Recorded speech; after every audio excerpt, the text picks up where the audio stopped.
Hello class 11 के बच्चे, ये आप देख लो आपका ये कौन से क्वेश्चन पढ़ते हैं। Find the coordinate of the foot of the perpendicular drawn from the point -2 3 to the line x -4y + 7 = 0। आप शायद इसे पहचान रहे होंगे कि ये स्ट्रेट लाइन का है या फिर आपका ये क्वेश्चन कोनिक सेक्शन का है। तो डेफिनेटली ये आपका स्ट्रेट लाइन का क्वेश्चन है और बिल्कुल ट्रिकी क्वेश्चन है। आपको किसी गूगल, कहीं यूट्यूब और किसी जगह पर ये नहीं है, इसीलिए मैं ये क्वेश्चन करता हूँ। मैं सिर्फ ज़रूरी क्वेश्चन को करता हूँ। तो सबसे पहले इस क्वेश्चन को करने वक्त आप क्वेश्चन पढ़ लो और फिर एक फिगर बनाना तो आप चाहोगे ही, जिससे आपको समझ में आ जाएगा। देख रहे हो, ये C है, ये A कर लेता हूँ, ये B कर लेता हूँ, इसको मैं P कर लेता हूँ। और जो आपको दे रखा है कि टू द लाइन, तो लाइन आप यहाँ लिख दोगे x + 4y + 7। और यहाँ से देख रहे हो ये परपेंडिकुलर यहाँ पर कर रहा है, हमने उसे C डिनोट कर दिया है और P का कोऑर्डिनेट आपको दे रखा है, वो भी लिख दिया है। अब आप यहाँ पर पहले आप इक्वेशन लिख लो, x - 4y + 7 = 0। अगर यहाँ से आप m1 m2 का फॉर्मूला आप जानते हो परपेंडिकुलर का, -1 हो जाएगा, जिसमें अगर आप स्लोप निकालना चाहोगे, स्लोप ऑफ AB निकलेगा, पहले इस इक्वेशन का निकलेगा। तो AB = में हो जाएगा -1/-4, तो इक्वल्स टू में आपको 1/4 मिल गया स्लोप।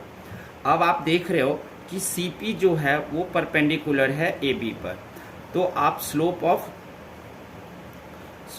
CP भी निकाल दो। स्लोप ऑफ CP अगर निकालोगे तो इसका जो है ये -1/4 जो निकलता है उसका उल्टा हो जाएगा -4। और P कोऑर्डिनेट आपके पास दे रखा है, तो -2 3 डाल दोगे।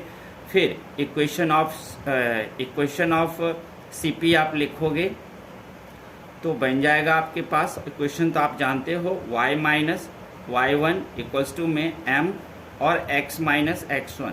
ऐसा फॉर्मूला आपने स्ट्रेट लाइन में पढ़ा होगा। अब हम पुटिंग करेंगे इस कोऑर्डिनेट को लेकर के, तो हो जाएगा आपके पास y - 3 और = -4 और x + 2 हो जाएगा। उसके बाद आप करोगे y - 3 = में -4x - 8 हो जाएगा।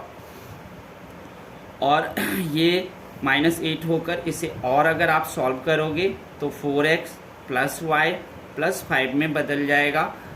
माइनस की जो प्रॉब्लम आएगी -4x ये या किसी में भी, तो वो चीज़ें इक्वल्स टू के इधर लाओगे तो सॉल्व हो जाएगा। ये आपका सेकेंड इक्वेशन हो गया। यहाँ पर में आप इसको फर्स्ट इक्वेशन कह सकते हो और कह सकते थे।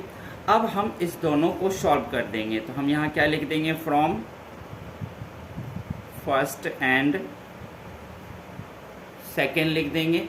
फर्स्ट एंड सेकेंड जब लिखेंगे तो आप इसको जानते हो 10th क्लास से ही। अब इसमें से एक्स वाई आपको निकाल ले गए, जो कि आपका कोऑर्डिनेट हो जाएगा 4x + y = में -5। ये हो गया आपके पास। ये आपका फर्स्ट इक्वेशन था, ये आपका सेकेंड इक्वेशन था, पहले से ही जानते हो। और इसको आप क्या कर सकते हो, मल्टीप्लाई कर सकते हो 4 से, और इसको मल्टीप्लाई कर सकते हो 1 से। तो आपके पास क्या आ जाएगा, आपके पास आ जाएगा 4x - 16y = में -28 आ जाएगा।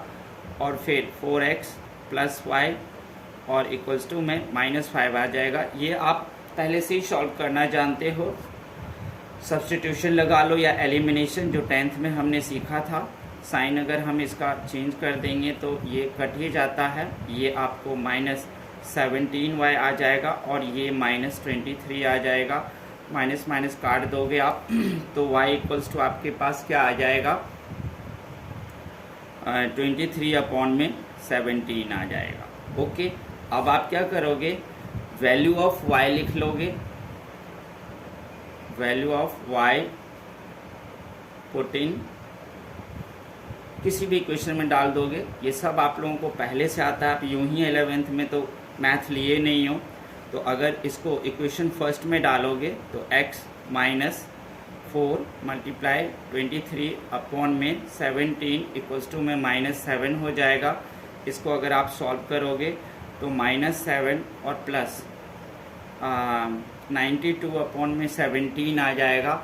और फिर आप x इक्वल्स टू को सॉल्व करोगे इसको, तो सॉल्व करने पर आ जाएगा -27 अपॉन में 17, ये आ गया।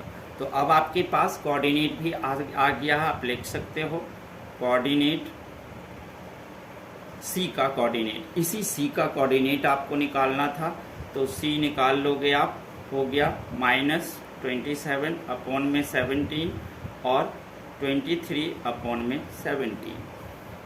आंसर आ गया आपके पास। ओके, तो आप लोगों को ये कैसा लगा कमेंट में बताना। अच्छा लगे तो आप चैनल को सब्सक्राइब कर देना। Thank you.